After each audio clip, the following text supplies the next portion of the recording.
Perhaps one of the least understood and appreciated trends that has taken place around the world in a relatively short period of time is the reduction in people living in extreme poverty. Now, that's not to gloss over how many people still do. But in the last 20 years alone, 25 years, let's say, going back to 2000, the World Bank has reclassified over 40 countries that were designated in low-income categories to a higher income category level. In 2000 alone, over 60 countries were considered low income in the World Bank's scorekeeping. Today, that number has dropped to just 26, according to a report that was just released in September of 2025. 26 countries left around the world.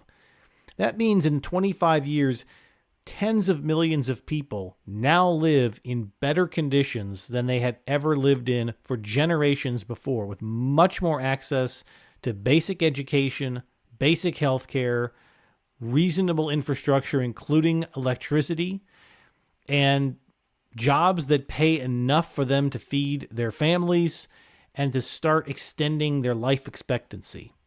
That's a huge development in just 25 years' time.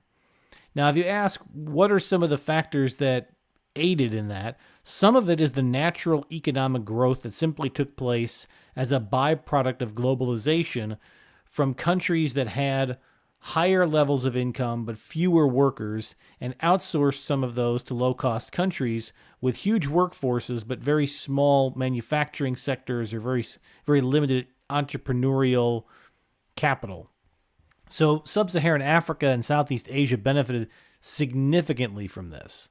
Think about countries like Vietnam, for example. Think about a country like Rwanda as you look at one of Africa's fastest growing economies. But it's not just about globalization and economic growth. There was meaningful debt forgiveness initiatives to many of these countries, again, from higher income countries. There were global development programs involving private investment and local entrepreneurship. There were public-private partnerships with governments in the region, and we saw better governance in general in many of these countries.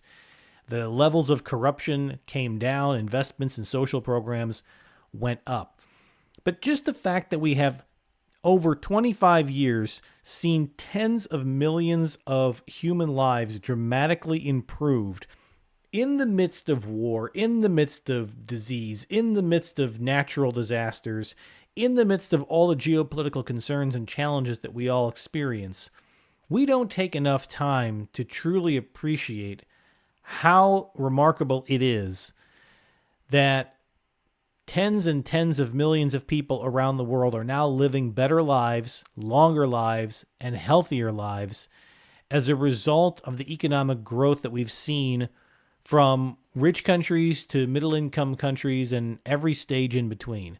More than half of the countries that were once labeled low income have risen above that. Now, I will point out that the World Economic Forum, in their article about this week, did call out that the growth trajectory for higher income countries is still significantly steeper and faster than for lower income. So there is a significant gap. But rather than focus on the gap, which is notable, I think it's really important to celebrate that victory on the low-income side because it's critical to have a basic level of income and quality of life standards. So, for example, yes, there's a big gap and a big difference between a high-income nation that can provide vast social services for its people, endless educational and economic opportunities, and a country that just got electricity in all of its regions or now has access to internet. I completely recognize